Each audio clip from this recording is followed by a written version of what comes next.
ಶಿರಾ ತಾಲೂಕಿನ ತಾವರೆಕೆರೆ ವಲಯದ ತಾವರೆಕೆರೆ ಸರ್ಕಾರಿ ಹಿರಿಯ ಪ್ರಾಥಮಿಕ ಶಾಲೆಗೆ ಶ್ರೀ ಕ್ಷೇತ್ರ ಧರ್ಮಸ್ಥಳ ಗ್ರಾಮಾಭಿವೃದ್ಧಿ ಯೋಜನೆ ವತಿಯಿಂದ ಪರಮ ಪೂಜ್ಯರು ಮಂಜೂರು ಮಾಡಿದ 72,000 ಮೊತ್ತದ 10 ಜೊತೆ ಬೆಂಚ್ ಡೆಸ್ಕ್ಗಳನ್ನು ಬೆಂಗಳೂರು ಪ್ರಾದೇಶಿಕ ಕಚೇರಿಯ ಗೌರವಾನ್ವಿತ ಪ್ರಾದೇಶಿಕ ನಿರ್ದೇಶಕರುಗಳಾದ ಎಂ ಶಿನಪ್ಪ ಸರ್ ಅವರು ಶಾಲೆಯ ಆಡಳಿತ ಮಂಡಳಿಗೆ ವಿತರಣೆ ಮಾಡಿದರು.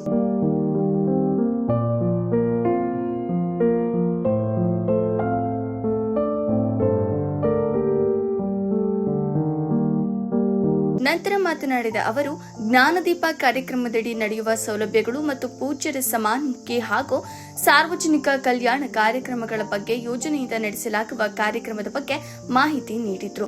ಈ ಸಂದರ್ಭದಲ್ಲಿ ಮಾನ್ಯ ಯೋಜನಾಧಿಕಾರಿಗಳು ದೇವರಾಜ್ ಸರ್, ಶಾಲೆಯ ಹಳೆಯ ವಿದ್ಯಾರ್ಥಿ ಹಾಗೂ ದಾನಿಗಳಾದ ಡಾಕ್ಟರ್ ಆದರ್ಶ ಸರ್ ಹಾಗೂ ಮುಖ್ಯ ಶಿಕ್ಷಕರಾದ ದ್ರಾಕ್ಷಾಯಿಣಿ ಮೇಡಂ ಹಾಗೂ ಎಸ್ಡಿಎಂಸಿ ಅಧ್ಯಕ್ಷರಾದ ಮಹಾಂತೇಶ್, ಮೇಲ್ವಿಚಾರಕರಾದ ಅಶೋಕ್ ಹಾಗೂ ಸಿಆರ್ಪಿ ಸುಬ್ರಾಯಪ್ಪ ಹಾಗೂ ಸೇವಾ ಪ್ರತಿನಿಧಿಗಳು ಉಪಸ್ಥಿತರಿದ್ದರು.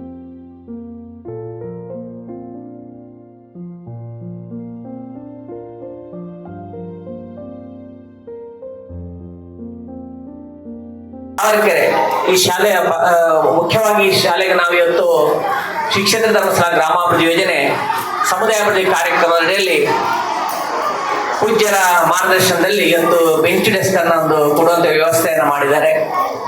ಶಿಕ್ಷಣ ಕ್ಷೇತ್ರಕ್ಕೆ ಬಹಳ ದೊಡ್ಡ ಕೊಡುಗೆಯನ್ನು ಕೊಟ್ಟಂತ ಒಂದು ಕ್ಷೇತ್ರ ಅದು ಧರ್ಮಸ್ಥಳ. ಮುಖ್ಯವಾಗಿ ಸ್ವಸಹಾಯ ಸಂಘಗಳ ಸದಸ್ಯರ ಮಕ್ಕಳಿಗೆ ತಾಂತ್ರಿಕ ಹಾಗೂ ಉನ್ನತ ಶಿಕ್ಷಣವನ್ನ ಇವತ್ತು ಬಡತನ ಶಿಕ್ಷಣಕ್ಕೆ ಅಡ್ಡಿ ಆಗಬಾರ್ದು ಅನ್ನೋಂಥ ಒಂದು ಉದ್ದೇಶವನ್ನು ಇಟ್ಕೊಂಡು ಪೂಜ್ಯರು ಸುಜ್ಞಾನ ನಿಧಿ ಕಾರ್ಯಕ್ರಮವನ್ನು ಪ್ರಾರಂಭ ಮಾಡಿದರು. ಇದುವರೆಗೆ ಕರ್ನಾಟಕ ರಾಜ್ಯದಲ್ಲಿ 1 ಲಕ್ಷ ವಿದ್ಯಾರ್ಥಿಗಳು ಈ ಸುಜ್ಞಾನ ನಿಧಿಯ ಒಂದು ಪ್ರಯೋಜನವನ್ನು ಕೂಡ ವಿದ್ಯಾರ್ಥಿಗಳು ಇವತ್ತು ಪಡ್ಕೊಂಡಿದ್ದಾರೆ. ಈಗಾಗಲೇ ಪ್ರತಿ ತಿಂಗಳು ಸುಮಾರು 55,000 ವಿದ್ಯಾರ್ಥಿಗಳಿಗೆ ಪ್ರತಿ ತಿಂಗಳು ಅವರಿಗೆ ಸುಜ್ಞಾನ ನಿಧಿ ಅವರಿಗೆ ಕೊಡುವಂತ ತಲುಪಿಸುವಂತ ವ್ಯವಸ್ಥೆಯನ್ನ ಇವತ್ತು ಶ್ರೀ ಕ್ಷೇತ್ರ ಧರ್ಮಸ್ಥಳ ಗ್ರಾಮಾಭಿವೃದ್ಧಿ ಮುಖಾಂತರ ಇವತ್ತು ನಡೀತಿದೆ. ಅಷ್ಟು ಮಾತ್ರ ಅಲ್ಲ, ಬಹಳ ವಿಶೇಷ ಅಂತ ಹೇಳಿದ್ರೆ ಇವತ್ತು ಸರ್ಕಾರಿ ಶಾಲೆಗಳಲ್ಲಿ ಅಧ್ಯಾಪಕರ ಕೊರತೆ ಇದೆ. ಇದ್ರ ಬಗ್ಗೆ ಕೂಡ ಪೂಜ್ಯರಲ್ಲಿ ಒಂದು ಪ್ರಸ್ತಾಪವನ್ನು ಮಾಡಿದಾಗ ಬಹಳ ವಿಶೇಷ ಅಂತ ಹೇಳಿದ್ರೆ ಕರ್ನಾಟಕ ರಾಜ್ಯದಲ್ಲಿ ಸುಮಾರು 1,000 ಶಾಲೆಗಳಿಗೆ ಸುಮಾರು 1,000 ಶಿಕ್ಷಕರನ್ನ ಕೊಟ್ಟಂತ ಒಂದು ಕ್ಷೇತ್ರ ಇದ್ರೆ ಅದು ಶ್ರೀ ಕ್ಷೇತ್ರ ಧರ್ಮಸ್ಥಳ ಅಂತ ಹೇಳಲಿಕ್ಕೆ ಬಹಳ ನಮಗೆಲ್ಲ ಹೆಮ್ಮೆ ಆಗುತ್ತೆ. 1,000 ಶಿಕ್ಷಕರನ್ನ ನಿಯೋಜನೆ ಮಾಡಿರುವಂತದ್ದು ಕ್ಷೇತ್ರ ಇವತ್ತು ಧರ್ಮಸ್ಥಳ. ಅಷ್ಟು ಮಾತ್ರ ಅಲ್ಲ, ಅದರ ಜೊತೆಯಲ್ಲಿ ಇವತ್ತು ಶಾಲೆಗಳಿಗೆ ಬಹಳ ವಿಶೇಷವಾಗಿ ಎಷ್ಟೋ ಶಾಲೆಗಳಲ್ಲಿ ಇವತ್ತು ವಿದ್ಯಾರ್ಥಿಗಳಿಗೆ ಕೂತ್ಕೊಳ್ಳಿಕ್ಕೆ ಬೆಂಚಿನ ಸಮಸ್ಯೆ ಇದೆ ಅನ್ನುವಂಥದ್ದನ್ನ ಮನಗಂಡು ಕೂಡ ಪೂಜ್ಯರು ಇವತ್ತು ಶಾಲೆಗಳಿಗೆ ಬೆಂಚಿ ಡೆಸ್ಕ್ ಕೊಡುವಂತ ವ್ಯವಸ್ಥೆಯನ್ನು ಕೂಡ ಮಾಡಿದ್ದಾರೆ.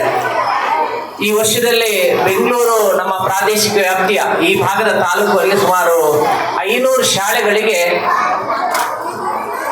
ಸುಮಾರು 3,50,00,000 ರೂಪಾಯಿ ಮತ್ತು ಇಲ್ಲೇ ನಮ್ಮ ಜಮೀನಿನಲ್ಲಿ ಎದುರುಗಡೆ ಕೃಷಿಯ ಒಂದು ಮೇಳ ಕೂಡ ಮಾಡಿದರು. ಆಗಲೂ ನಾನು ಕೃಷಿ ವಿಜ್ಞಾನಿಯಾಗಿ ಸಂಪನ್ಮೂಲ ವ್ಯಕ್ತಿಯಾಗಿ ಭಾಗವಹಿಸಿದ್ದೆ. ಮತ್ತು ಇಲ್ಲಷ್ಟೇ ಅಲ್ಲ, ಇನ್ನು ಅನೇಕ ನಾನು ಧರ್ಮಸ್ಥಳದ ಏನು ಕೃಷಿ ಮೇಳಗಳು ಅವರು ಆರ್ಗನೈಸ್ ಮಾಡ್ತಾರೆ, ಭಾರಿ ಶಿಸ್ತಿನಿಂದ ಇರುತ್ತೆ. ಬೇರೆ ಕೃಷಿ ಮೇಳಗಳಿಗೂ ಮತ್ತು ಈಗ ಕೊಟ್ಟಿರುವಂತಹ ಡೆಸ್ಕ್ಗಳ ಸದುಪಯೋಗ ಆಗ್ಬೇಕು. ಮೊದಲು ಕೊಟ್ಟಿರೋದೇನಕ್ಕೆ?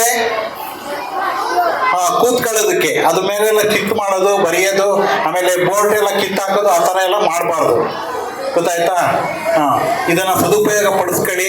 ಮತ್ತು ಈ ತರಹದ ಒಂದು ಅಭಿವೃದ್ಧಿ ಕಾರ್ಯಗಳನ್ನು ನಮ್ಮ ಶಾಲೆಗೆ ಸದಾ ನಿರಂತರವಾಗಿ ಧರ್ಮಸ್ಥಳ ಸಂಸ್ಥೆ ಮಾಡಲಿ ಅಂತ ಹೇಳ್ತಾ, ಅವ್ರಿಗೆ ಇನ್ನೂ ಇಡೀ ರಾಜ್ಯದಾದ್ಯಂತ ಇಂತಹ ಕಾರ್ಯಗಳನ್ನು ಮಾಡೋದಕ್ಕೆ ಬುದ್ಧಿಯವರಿಗೆ ಮತ್ತು ಸಂಘದಲ್ಲಿ ಕೆಲಸ ಮಾಡ್ತಾ ಇರ್ತಕ್ಕಂಥ ಎಲ್ಲ ಹಿರಿಯರಿಗೆ ಒಳ್ಳೆಯದಾಗಲಿ ಅಂತ ನಾನು ಹಾರೈಸ್ತಾ ಈ ಒಂದು